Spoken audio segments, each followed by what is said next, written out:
All right. What's going on, everyone? Welcome to the hallway of the Buffalo Bills media room. It's glamorous, isn't it's it? beautiful here. We've got some weird lighting above us. I'm sorry, we kind of look like we are in a tunnel here, but it's kind of almost like that. We wanted to just come out here quickly and give you some thoughts and answer some questions following the season-ending press conferences. I always equate this, it's like the last day of school, except nobody is excited. No, not at all. It's the opposite. Everybody's kind of trying to figure out where the team goes from here. So Brandon Beane talks for an hour and 15 minutes. Sean McDermott talks for an hour after that. So there was a whole lot that was said.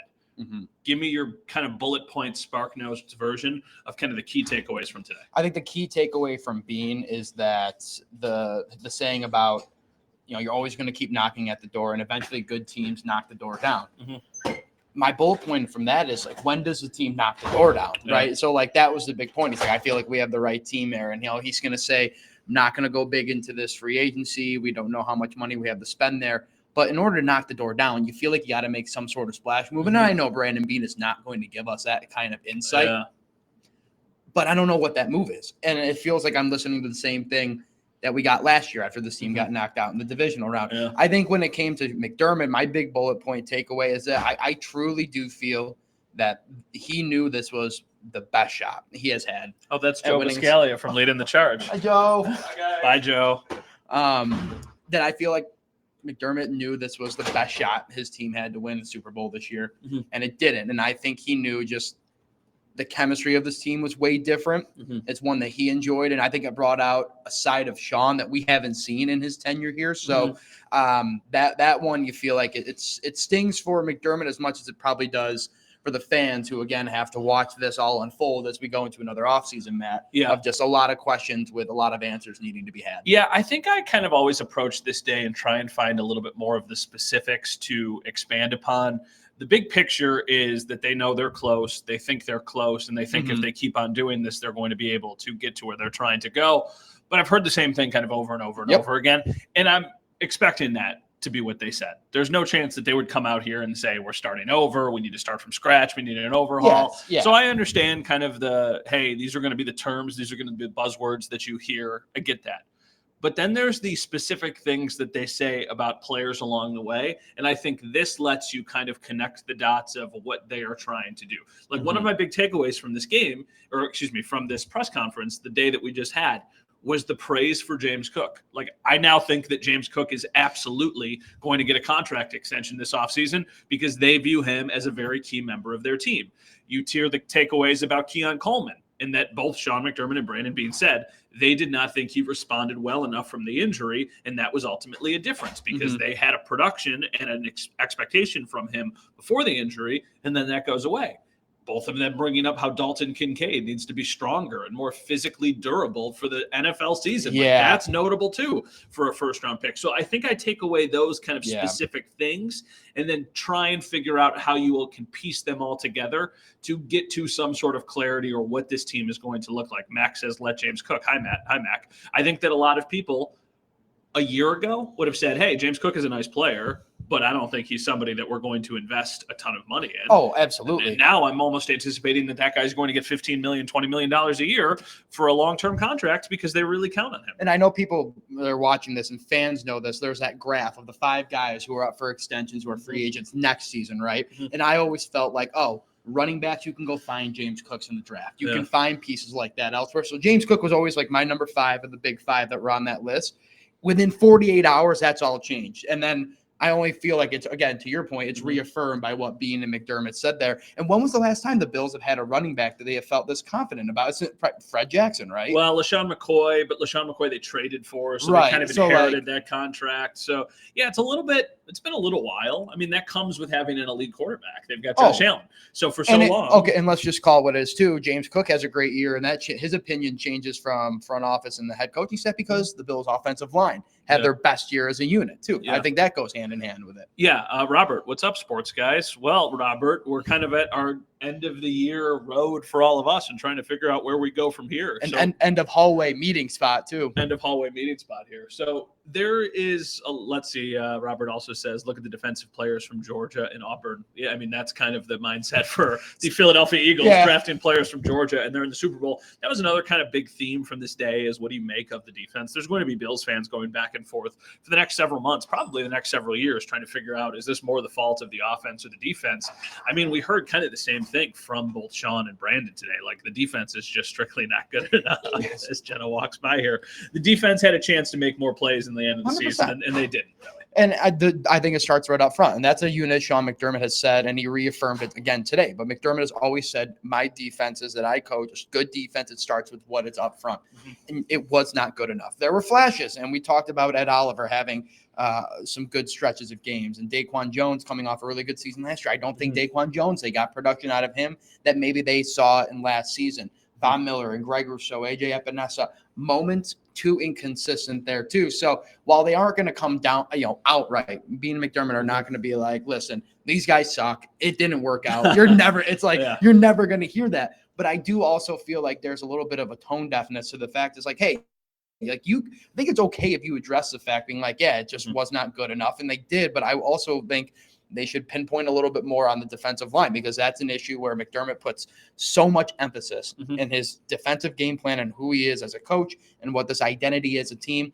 And it just was not good enough. You saw that Sunday. You get away with more at safety, at cornerback, at linebacker when you've got a defensive line that can get home. And the Bills' defensive line has been far too inconsistent. Ed Oliver has flashed, but he has not been somebody who consistently takes over games. For sure. Greg Rousseau, the same thing we could say about him, but they needed him in this game, and he did not have a great day. That's why I kind of think priority number one for the Bills this offseason is going to be to go find an established, proven pass rusher and try and add them to their team, because you have the 30th pick. You could just sit there and try and take the best pass rusher available in the draft, and maybe you get another version of Greg Rousseau or a similar level of production, but I don't know if that's enough to be a difference maker for what they are trying to accomplish. It's also a big gamble because you're the Bills. You're drafting at what, 29th, 30th?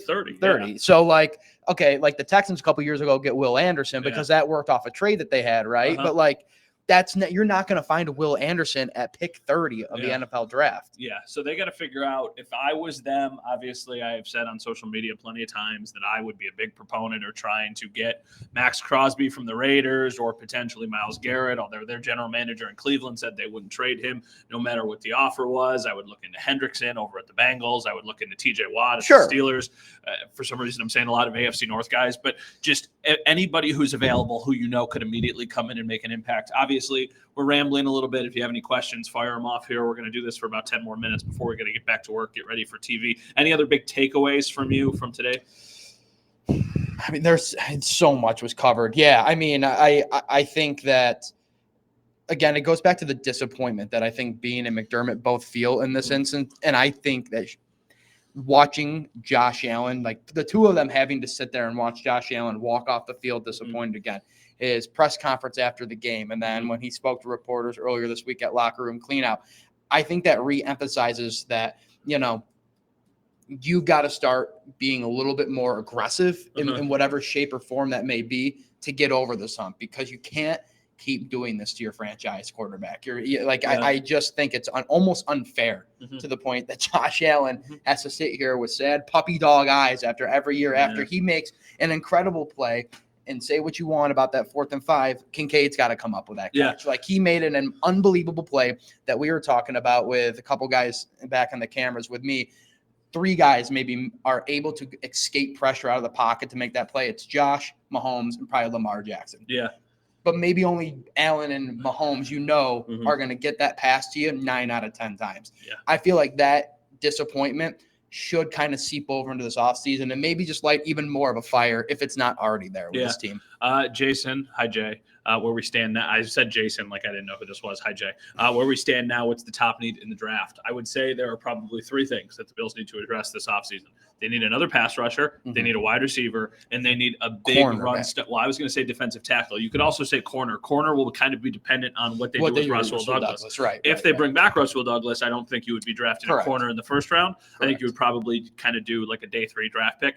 If they don't bring back Russell Douglas, it is the sneaky first round option that they have if there is a guy or like just there's some great value there. So that's what I think they'll probably target, but I'm not super convinced they're going to draft in the first round. Well, last year, I mean, the need was very evident of wide receiver last year too, but I remember there was a lot of mocks where it became very viable that the Bills were going to go after Cooper DeJean after he kind of slid back, and that's where you're going to get some of those top tier cornerbacks as they start sliding back a little bit to where the Bills are. So again, all contingent on Rasul. I feel like you're in a better spot if you hold that late first round pick for a cornerback than let's just say taking another gamble on a wide receiver, or you don't really know what a late first round pass rusher is. Again, that's a big gamble. And you need someone, Matt, who this goes back to your point about the pass rusher and what you need. So I like your take on whether it's Myles Garrett or anybody else, a TJ Watt, Max Crosby. It's because get somebody who's already proven and is already situated in the NFL and has played in these big moments. Gambling on a rookie, it pays off for some teams. Again, look at Will Anderson, but like it's not always guaranteed to pay off. And with the Bills' first round draft history in recent years, you're not safe betting, man, that Brandon Beane and them are going to make the right selection there if it's some sort of pass rusher to make an immediate impact. Robert, the positive is nobody thought we would go that far. It's funny because, Robert, I think in a couple weeks or maybe even a couple months, we'll look back on this season as, hey, look, the Bills exceeded expectations this year. Going into the year, the very much vibe was like, hey, this is a bit of a reset year. We don't know what the expectations are going to be. There was a lot up in the air.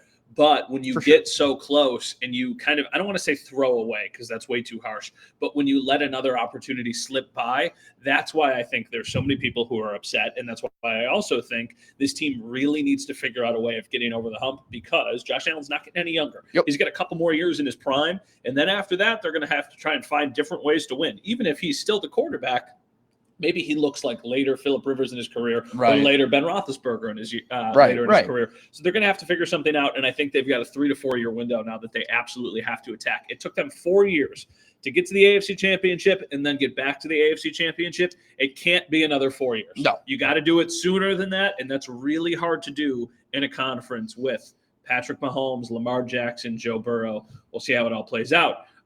Let's see. RRG on X says August is the best month of the year.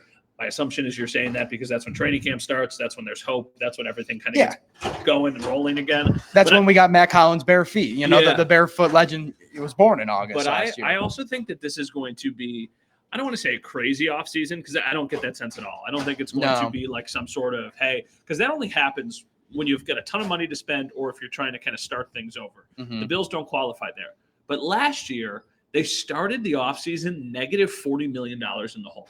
This year, they're not even close to that. I think they might be like $3 or $4 million in the hole. Yeah. They're going to give Josh Allen a contract extension, so that's going to free up some space. They're probably going to move on from Von Miller. That's going to give them more space. Probably a couple other players that they move on from. So they should have some spending money, and I do think that they will be able to make a couple sizable moves. Like last year, the sizable moves were the guys that they got rid of. Not the guys that they brought in. Right. I feel like it's going to be different this year. Do you think what is the value if you put yourself in Brandon Beane's shoes, like making a couple minor splashes compared to like let's say whatever it takes to go get Myles Garrett? Yeah, I would. Like, do you rather take the big splash? And that goes to FD Territory, who just commented on X about this. Today's message is very demoralizing. No big free agents. Still worrying about the cap. Everything stays in house. What I would say to that is that Brandon Beane said almost the exact same thing 2 months before they gave Von Miller a $120 million contract. So I think that this is him playing a bit coy, trying not to show his hand. Nothing that was said today makes me believe that they will not be big game hunting in some way, shape, or form.